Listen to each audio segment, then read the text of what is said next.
Então, só para vos dar um bocadinho de contexto, temos estado a estudar o livro de Filipenses, a carta que Paulo escreveu. E na semana passada ouvimos a pergunta para onde é que estamos a correr, para onde é que nos estamos a dirigir. E fomos encorajados a prosseguir, ou seja, a continuar, a caminhar com Jesus, a escolher bem os nossos modelos, os nossos influencers, aqueles que nos influenciam de alguma maneira, e encorajados também a viver à luz da nossa cidadania espiritual. Somos cidadãos do céu. A passagem de hoje, ela responde um bocadinho à pergunta, na prática, como é que o estamos a fazer também. Ou seja, como é que estamos a correr, como é que estamos a viver a vida cristã, e como é que esse viver contribui para uma caminhada firme no Senhor. Como é que isso contribui para uma caminhada firme no Senhor. E vai envolver muito de como funcionamos enquanto corpo, enquanto igreja, uns com os outros. A unidade entre pessoas diversas é bonita, é atraente. Uma das séries mais famosas chama-se Friends, Amigos. E é um grupo de pessoas diferentes, mas cuja unidade, apesar de serem bastante diferentes, cuja unidade é atraente. E eles vão passando pelas várias fases da vida, de quando eram mais novos até quando são mais velhos, de serem solteiros, alguns casados, alguns com filhos. E ao longo desta caminhada, eles vão estando lá uns para os outros. Aliás, é o tema da música inicial.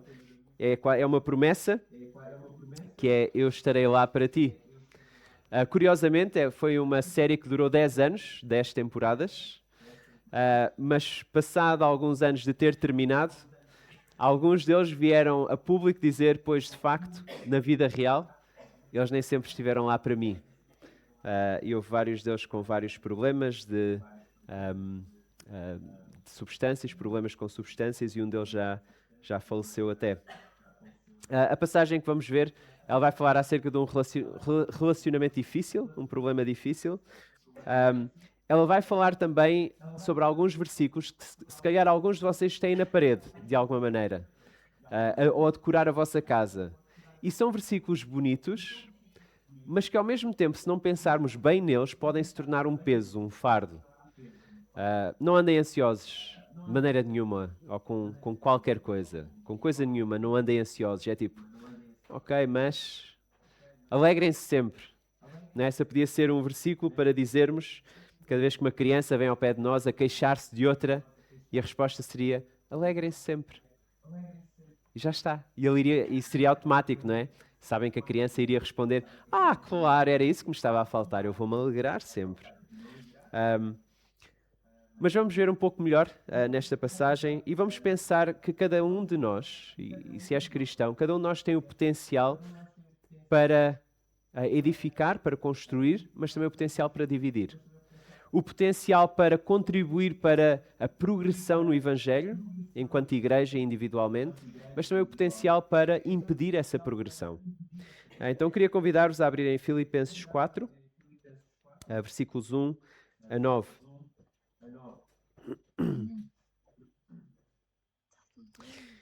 Filipenses 4, versículos 1 a 9. Eu vou-vos convidar a ficar de pé enquanto lemos. Se calhar alguns de vocês já estão sentados há muito tempo e querem esticar um bocadinho as pernas. Então diz assim Filipenses 4. Portanto, meus irmãos amados e muito saudosos, minha alegria e coroa, sim, amados, permanecei deste modo firmes no Senhor. Rogo a Evódia e rogo a Síntique, pensem concordemente no Senhor. A ti, fiel companheiro de jugo, também peço que as auxilies, pois juntas se esforçaram comigo no Evangelho, também com Clemente e com os demais cooperadores meus, cujos nomes se encontram no livro da vida. Alegrai-vos sempre no Senhor. Outra vez digo, alegrai-vos. Seja a vossa moderação conhecida de todos os homens. Perto está o Senhor. Não andeis ansiosos de coisa alguma, em tudo, porém, sejam conhecidas diante de Deus as vossas petições, pela oração e pela súplica com ações de graças. E a paz de Deus, que excede todo o entendimento, guardará o vosso coração e a vossa mente em Cristo Jesus. Finalmente, irmãos, tudo o que é verdadeiro, tudo o que é respeitável, tudo o que é justo, tudo o que é puro, tudo o que é amável, tudo o que é de boa fama, se alguma virtude há e se algum louvor existe, seja isso que ocupe o vosso pensamento. O que também aprendestes e recebestes e ouvistes e vistes em mim, isso praticai. O Deus da paz será convosco. Vamos orar. Senhor Deus, queremos pedir a tua ajuda, a tua sabedoria para nos ajudares a compreender esta passagem, a tua palavra, como devemos responder. E ajuda-nos a fazê-lo. Ajuda-nos a fazê-lo, a responder com fidelidade, com ousadia, também com arrependimento, aquilo que tu queres de nós. Por favor, mostra-nos esta manhã. Nós oramos em nome de Jesus. Amém. Podem sentar. Ou se quiserem permanecer de pé, fiquem à vontade. Mas vamos ver três coisas nesta passagem. Paulo está a dizer, de um modo geral, ou seja, a ideia é permanecerem firmes. Como? Procurem a união. Procurem a união, orem com gratidão e lembrem-se da razão. E a última foi mais só para rimar com o ão, tá bem? Mas são várias razões, mas razões não ficava bem com o ão. Então procurem a união, orem com gratidão e pensem na razão. Ele começa por dizer, olha, permaneçam firmes, quer dizer que há a possibilidade de não permanecer assim tão firme, ou não estar assim tão firme. E ao longo da carta nós vemos vários desafios que realmente podem indicar que as coisas podem não estar tão bem ou podem não ficar tão bem. É de facto uma carta extraordinária na medida em que Paulo está bastante entusiasmado com esta igreja. Ele está bastante contente com aquilo que ele está a ouvir que está a acontecer lá. Mas há vários desafios. Um deles é que Paulo está preso. Ou seja, o seu amigo Paulo está preso. E isso é pode ser um desafio para a caminhada cristã de vários deles.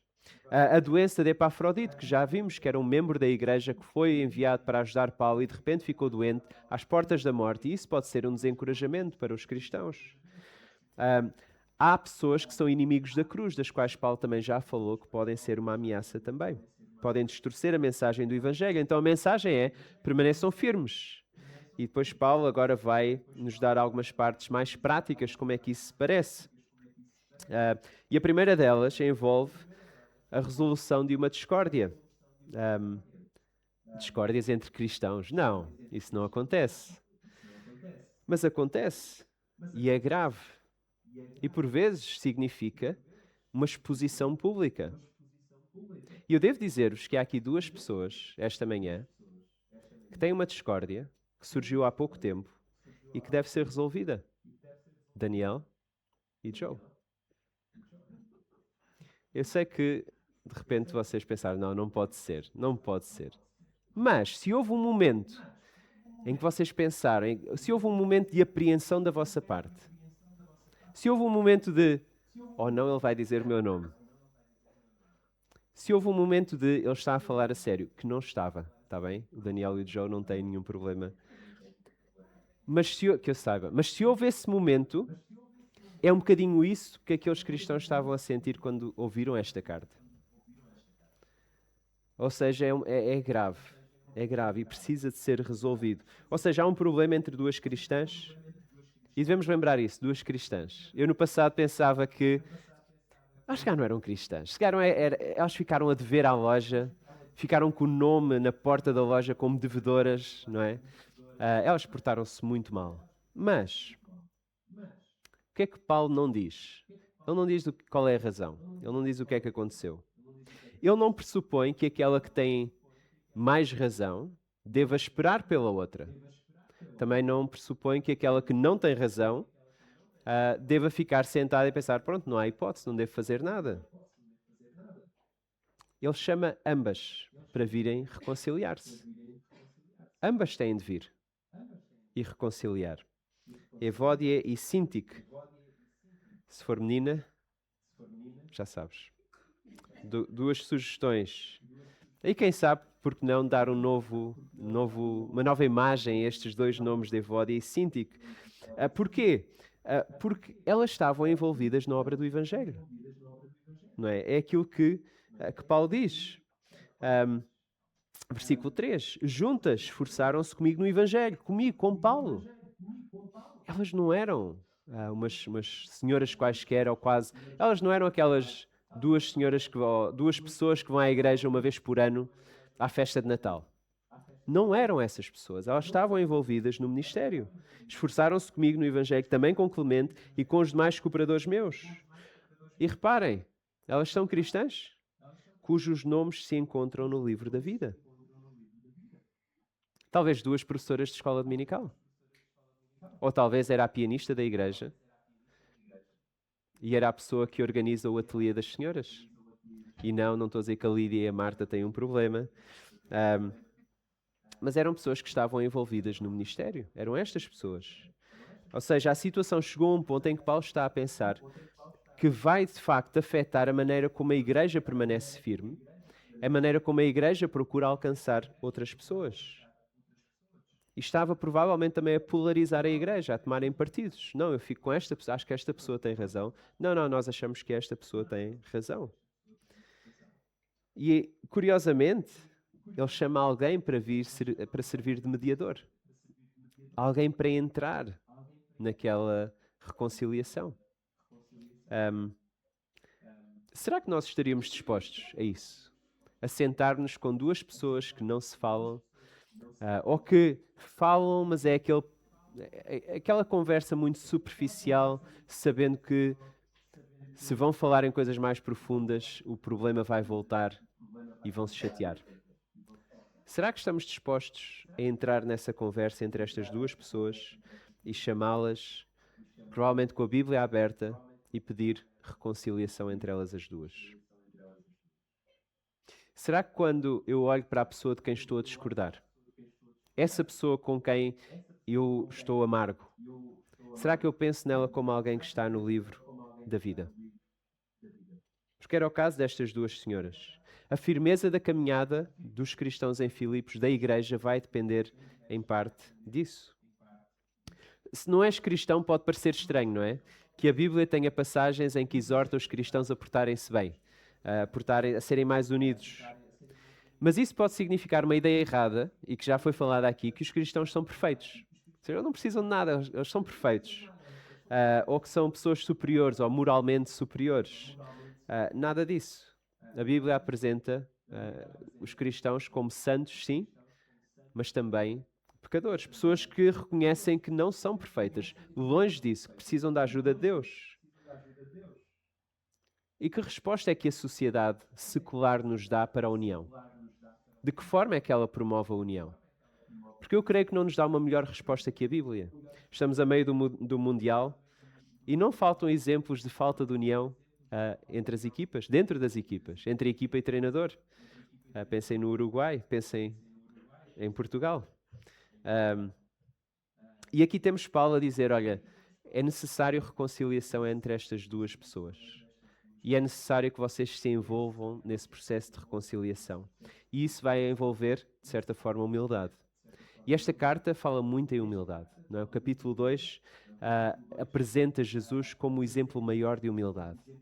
Então, basicamente, Paulo está a dizer, olha, enquanto igreja, vocês precisam de viver o exemplo de Jesus dessa maneira também, a procurarem reconciliação uns com os outros.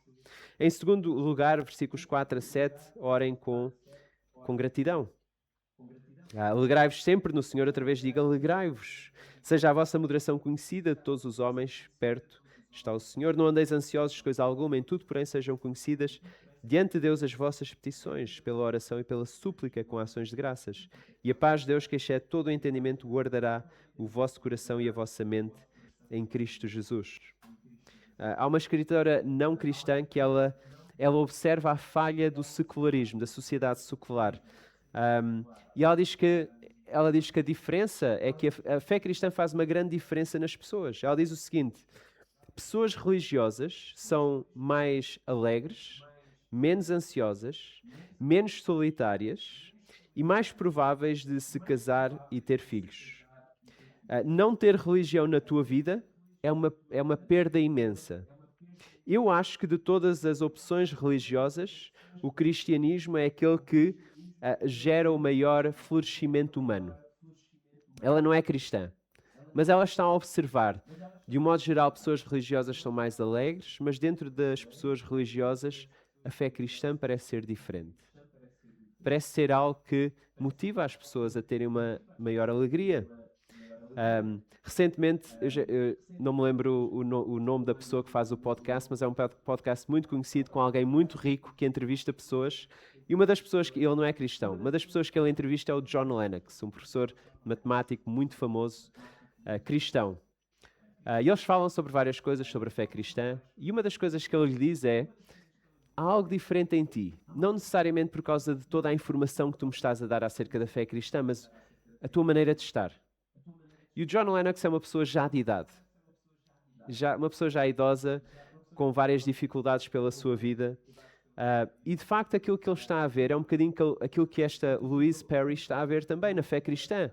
Parece haver um contentamento, apesar das circunstâncias, que é diferente e é quase inexplicável. As circunstâncias dizem que tu devias ser infeliz e estar ansioso, mas de alguma forma muitos cristãos não estão.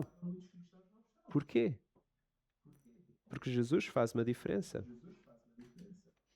Temos tantos convites à ansiedade, não é? Basta pegar no telemóvel e já não estamos muito longe de ficarmos ansiosos. Ver o preço do gasóleo a subir, a descer, a subir. Ficamos contentes quando o Donald Trump diz: estamos a conversar e vamos chegar a um acordo, e nós, ok, o gasóleo vai descer. Mas de repente diz: não, e há um ataque e não sei o quê, e já sabemos: ok, o gasóleo vai subir novamente. A temperatura é sempre um mistério, não é? Sobe, desce, não sabemos bem que tempo é que vai estar amanhã. Será que vamos ter de nos posicionar militarmente em relação à América?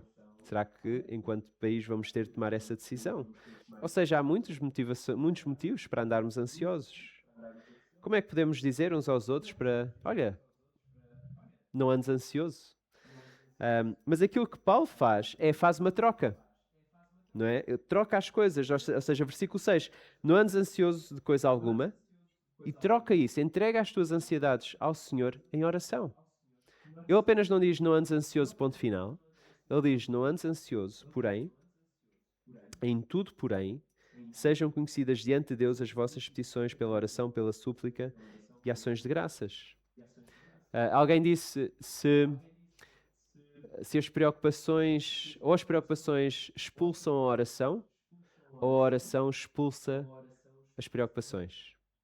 E é algo interessante de pensar para nós também. Porque daí também depende a nossa alegria.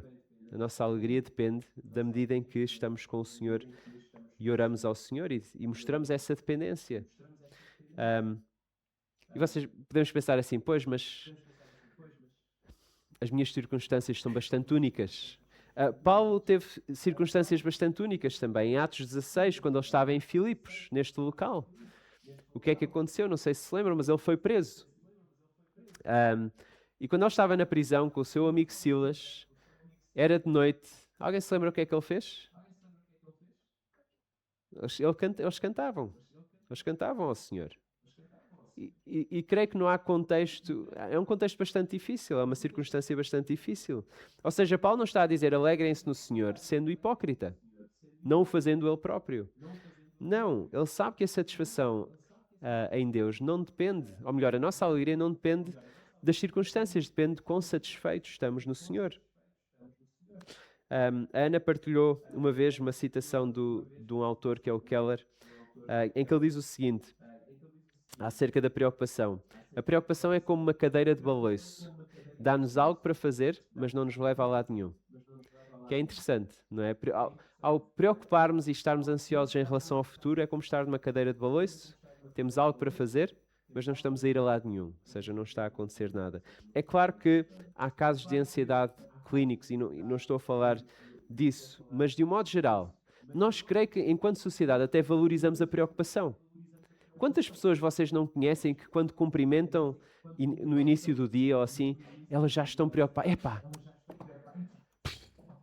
Epá. Vocês não conhecem pessoas assim? Que está tudo em cima dos seus ombros. Ou seja, a preocupação quase que sai pelos poros da pele da pessoa. Ou seja, nós quase que valorizamos. Ok, está preocupado, é uma pessoa bastante ocupada. Então é uma pessoa bastante boa, digamos assim. Ou seja, parece que a pessoa ganha pontos se estiver muito preocupada. Mas Paulo diz, olha, não adianta, não vais a lado nenhum, como na cadeira de balanço. E ele convida-nos a lançar tudo isso. Ele diz tudo, não apenas algumas coisas, não apenas aquilo que nós consideramos mais importante, mas tudo para Deus. E não apenas ao lançarmos essas ansiedades, ele não diz que a nossa oração deve ser apenas isso, não. Intercessão pelos outros, pedidos urgentes e com gratidão. E lembrar de agradecer, porque nas piores circunstâncias há sempre coisas que podemos agradecer ao Senhor. A proximidade do Senhor, lembrando que nós ao orarmos, nós lembramos da proximidade do Senhor, lembramos que Ele está perto, Ele está a ver, Ele está presente. E é bastante bom. E não só isso, mas também no capítulo 2, como é que Paulo apresenta Jesus? Ele veio até nós, Deus fez-se presente em Cristo. Então, que grande encorajamento que nós temos. E em terceiro lugar, nós devemos pensar na razão. Finalmente, irmãos, tudo o que é verdadeiro, tudo o que é respeitável, tudo o que é justo, tudo o que é puro, tudo o que é amável, tudo o que é de boa fama, se alguma virtude há e se algum louvor existe, seja isso o que ocupa o vosso pensamento. O que também aprendestes e recebestes e ouvistes e vistes em mim, isso praticai e o Deus da paz estará convosco. É fácil esquecer. É fácil esquecer coisas. Há um filme bastante bom, de um livro bastante bom. Acho que é o segundo filme, ou o segundo livro. Senhor dos Anéis. É um grupo de pessoas que, aliás, é a Irmandade do Anel, não é? É um grupo de pessoas que têm uma missão. Eles são bastante diferentes, eles têm uma missão e precisam de trabalhar em conjunto. Mas chegou uma altura em que a coisa estava tão difícil, mas tão difícil, que há uma conversa entre dois dos personagens e um deles precisava muito de ser lembrado porque é que ele estava ali. São dois grandes amigos, o Sam e o Frodo. O Frodo tem um cargo, uma missão muito, muito difícil. Ele precisa de levar aquele anel que faz muito mal, precisa de o levar para ser destruído. Ele não é muito afetado pelo anel, todos os outros são. Então, ele tem esta missão de carregar aquele anel para a sua destruição. O Sam vai para o ajudar, ele é o seu grande amigo. Está lá para apoiá-lo, para encorajá-lo a continuar. E o Sam é sempre muito positivo. A determinada altura ele diz: está tudo errado. Está tudo errado. Por direito, nós nem devíamos estar aqui. Mas estamos. É como nas grandes histórias, Sr. Frodo. Aquelas que realmente importam. Eram cheias de trevas e perigo e às vezes nem queríamos saber o fim. Porque como é que o fim poderia ser feliz? Como é que o mundo podia voltar a ser o que era depois de terem acontecido tantas coisas más? Mas no fim, esta sombra é apenas uma coisa passageira. Até as trevas têm de passar. Um novo dia virá. E quando o sol brilhar, brilhará ainda mais intensamente.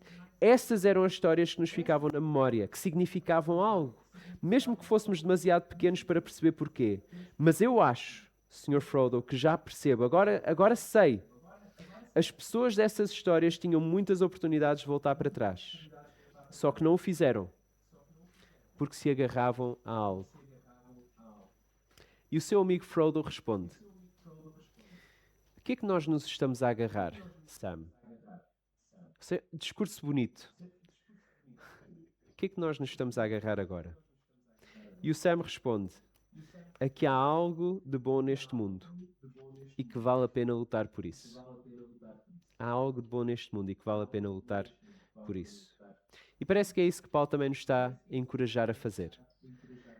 Há coisas boas que vale a pena agarrar. Há coisas boas que somos chamados a lembrar.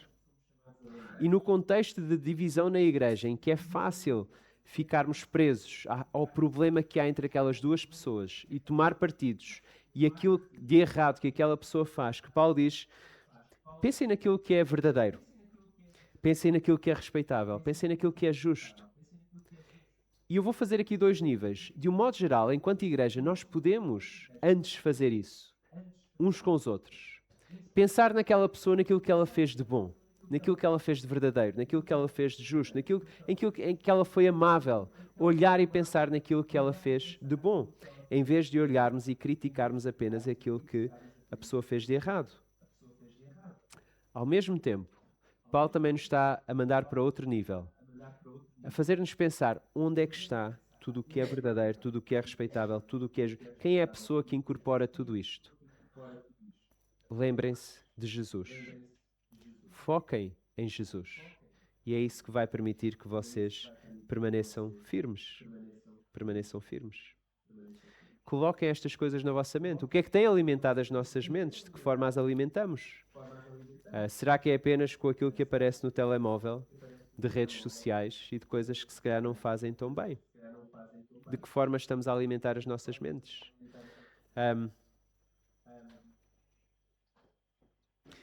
Porquê que Paulo pode dizer, e terminando, Paulo termina com o que também aprendeste e recebeste e ouviste e viste em mim, isso praticai, e o Deus da paz será convosco. Porquê que Paulo pode dizer isto? E pensando em Evódia e Síntique, vocês podiam dizer assim, espera aí, mas eu lembro-me que numa das viagens de Paulo, Paulo chateou-se com alguém. Houve uma divisão. E de facto aconteceu. Numa das suas viagens, João Marcos era uma das pessoas que ia com Paulo e houve ali um problema. E entre ele e Barnabé, Paulo e Barnabé, Barnabé dizia, não, João Marcos deve continuar connosco, e Paulo disse, não, ele falhou, ele agora precisa de não vir.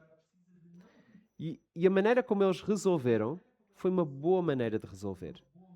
E João Marcos não foi, e aquilo que Barnabé fez foi, eu vou ficar com João Marcos, porque ele precisa de ser cuidado. E Silas tornou-se o novo amigo e colega de Paulo. E aquilo que é bonito é que nós ficamos a pensar, ok, então João Marcos e Paulo, para sempre separados. Mas nas suas cartas a Timóteo, na segunda carta a Timóteo, quando Paulo está prestes ou muito, muito próximo da morte, ele manda chamar João Marcos. João Marcos ainda está no ministério, ainda está a encorajar igrejas, ele não se desviou do Senhor, ele permanece firme no Senhor. E Paulo mostra que o seu relacionamento com João Marcos está bom, ele quer estar com o seu amigo João Marcos. Ou seja, ele mostra na prática, ele mostrou na prática como resolver divergências. Nós devemos continuar, mesmo que haja divergências, haja diferença de opiniões, podemos continuar firmes no Senhor e à reconciliação. Ao mesmo tempo, Paulo, quando ele foi preso, sabem porque é que ele foi preso? Em Atos 16, em Filipos. Ele era um cidadão romano. Ele não devia ter sido preso, mas ele não disse nada. Ele abdicou do seu direito de ser romano e ter direito a um julgamento antes de ser preso. Mas ele foi preso e na manhã seguinte, quando os queriam mandar embora, ele disse, não, eu sou um cidadão romano. Vocês agora vão ter de reconhecer que fizeram errado. Porquê que ele fez isso?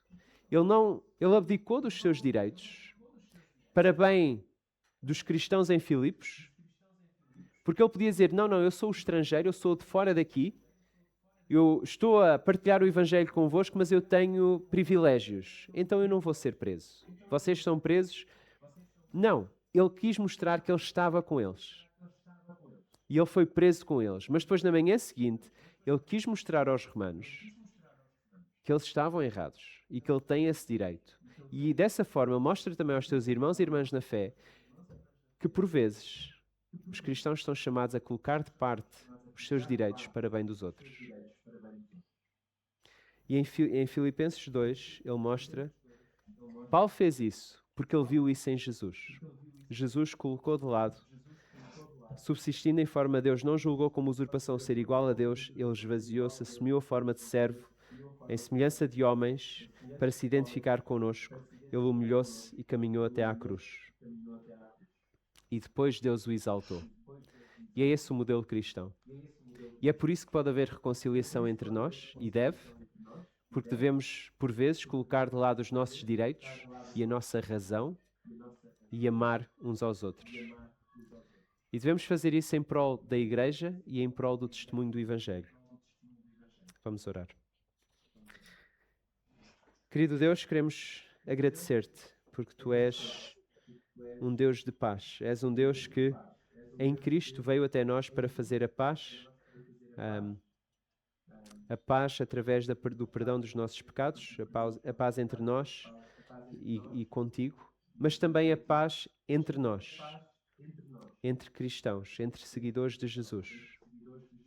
Ajuda-nos a lembrar isso. Mesmo quando as circunstâncias não são fáceis e procuram tirar-nos, fazer-nos esquecer que a pessoa com quem estamos zangada tem o seu nome escrito no livro da vida. Ajuda-nos a arrepender. Ajuda-nos a colocar de lado os nossos direitos, os nossos privilégios, por vezes, e sofrer em prol do outro e procurar a reconciliação. Ajuda-nos também a sermos pacificadores, a sermos pessoas que entram